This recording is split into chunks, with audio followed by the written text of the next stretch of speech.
So crisis intervention teams started back in the late 80s in Memphis, and it involved street cops. So it was an incident where an individual with mental illness who was a frequent flyer. He was known to the department.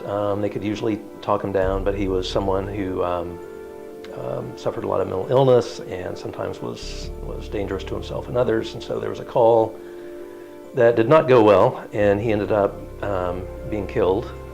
So the community was outraged. They decided we need to do more. We need to train first responders and street cops so that they know how to work with people with mental illness.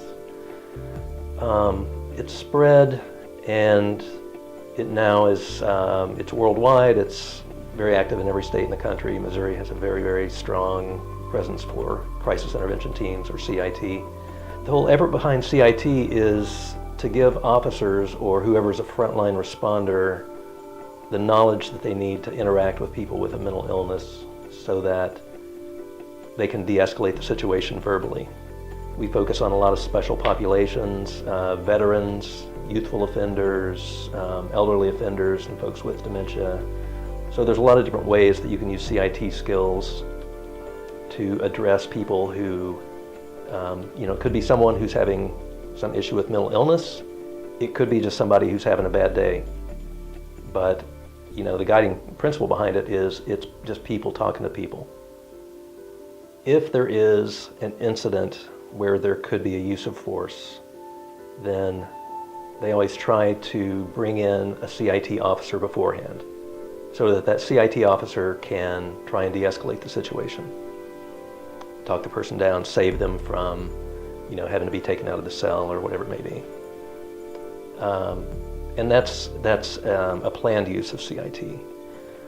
99 times out of 100, it's spontaneous, and the officer has these skills, and he or she, on their regular post, they're walking the halls or doing a cell check or whatever they're doing, and they see a situation that looks like, potential crisis.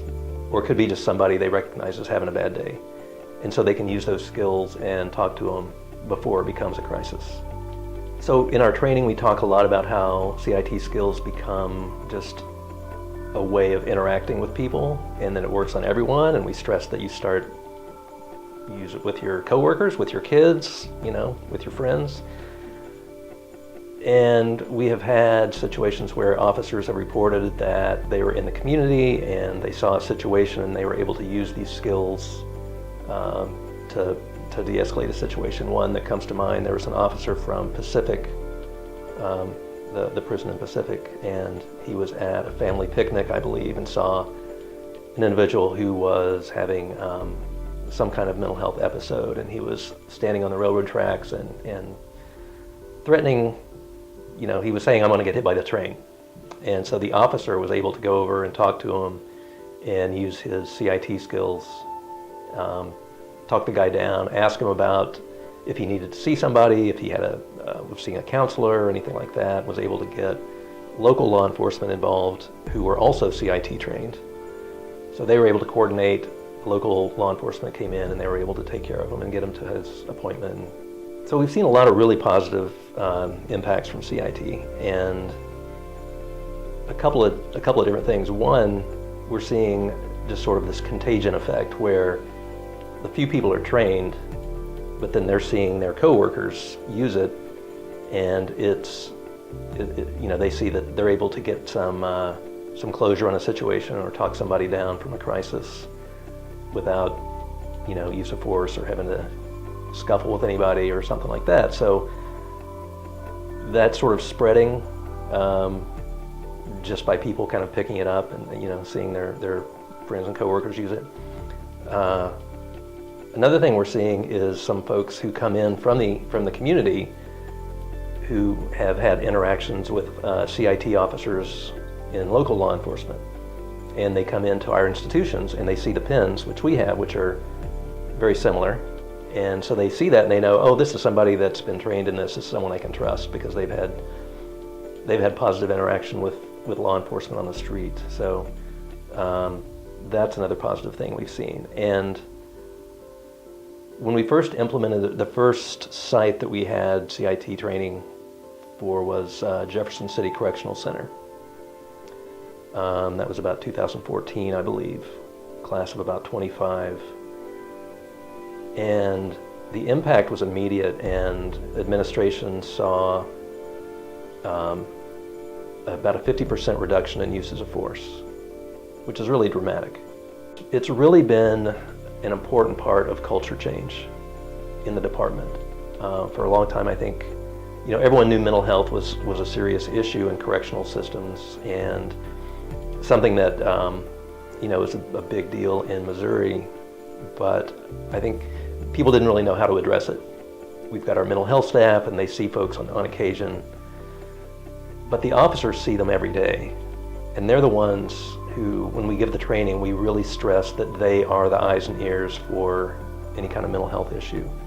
If a guy is not taking his meds, if he got a bad letter from home, if he just seems to be having some difficulty, that the officers are empowered to contact mental health, make a referral, and tell them something that mental health, who might see them once every 30 days, wouldn't necessarily pick up on.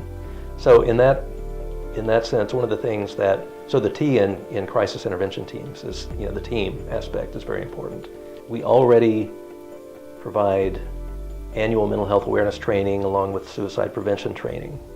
We have mental health first aid, we have motivational interviewing, and a lot of sort of smaller trainings that have some of the same information. But CIT is very intense, very concentrated. It's a 40-hour training program.